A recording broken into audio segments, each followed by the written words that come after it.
नमस्कार, स्वागत है आप सभी का आपके अपने YouTube चैनल भक्ति विभूति पर। निर्जला एकादशी को बाकी सभी एकादशियों में सबसे श्रेष्ठ माना जाता है।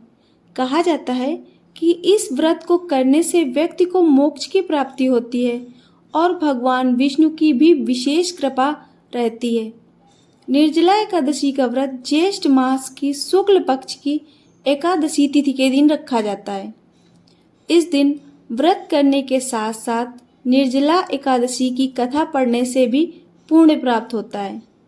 आज की वीडियो में हम आपके लिए लाए हैं निर्जला एकादशी व्रत की कथा।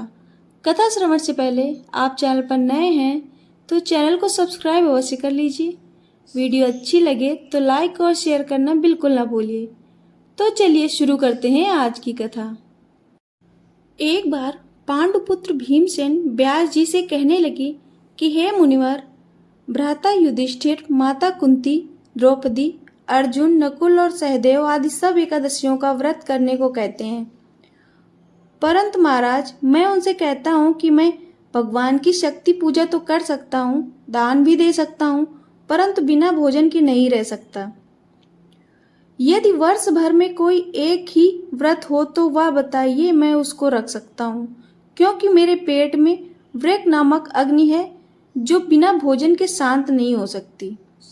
अतः आप मुझे कोई ऐसा व्रत बताइए जो वर्ष में केवल एक ही बार करना पड़े और मुझे स्वर्ग की प्राप्ति हो जाए।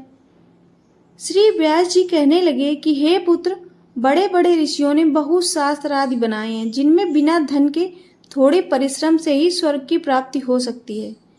इसी प्रकार शास्त्रों में दोनों पक्षों की एकादशी का व्रत मुक्ति के लिए रखा जाता है।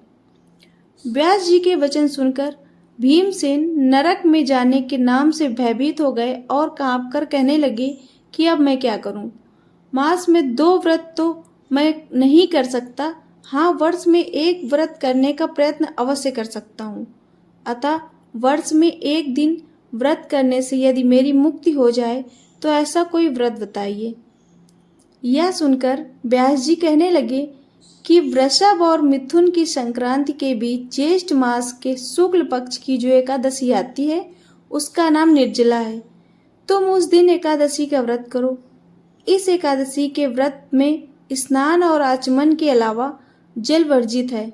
आचमन में 6 मासे से अधिक जल नहीं होना चाहिए, अन्यथा वह मद्यपान की श्रद्धा से हो जाता है।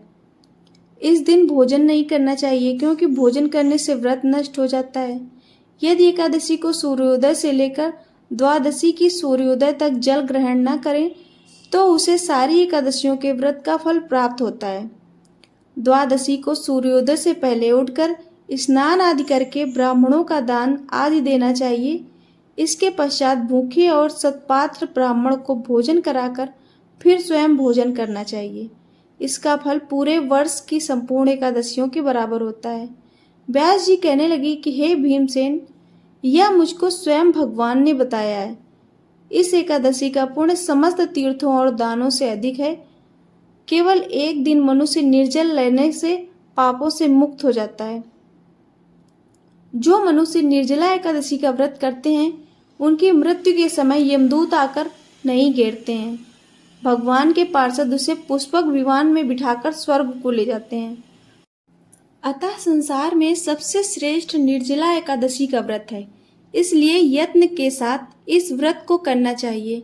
इस दिन ओम नमो भगवते वासुदेवाय मंत्र का जाप भी करना चाहिए तथा इसके साथ गौदान भी करना चाहिए। हे कुंती पुत्र, जो पुरुष या स्त्री श्रद्धा पूर्वक इस व्रत को करते हैं उन्हें प्रथम भगवान की पूजा करनी चाहिए, फिर गौदान, ब्राह्मणों को मिष्ठान व दक्षिणा देनी चाहिए तथा जल से भरे कलश का दान अवश्य करना चाहिए। निर्जला के दिन अन्न, वस्त्र, जूता, चप्पल आदि का दान भी करना चाहिए।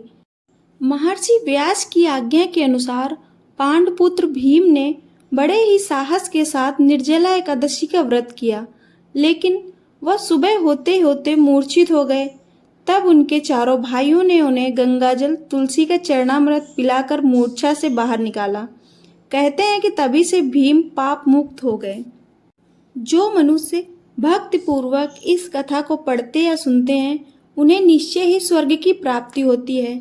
वर्ष भर की एकादशियों का पूर्ण लाभ देने वाली इस श्रेष्ठ निर्जला एकादशी को पांडव एकादशी या भीमसेनी एकादशी के नाम से भी जाना जाता है। तो ये थी आज की वीडियो आपको कैसी लगी कमेंट करके अवश्य बताएं। वीडियो में अंत तक बने रहने के लिए आपका बहुत बहुत धन्यवाद। फिर मिलेंगे एक और नई वीडियो के साथ।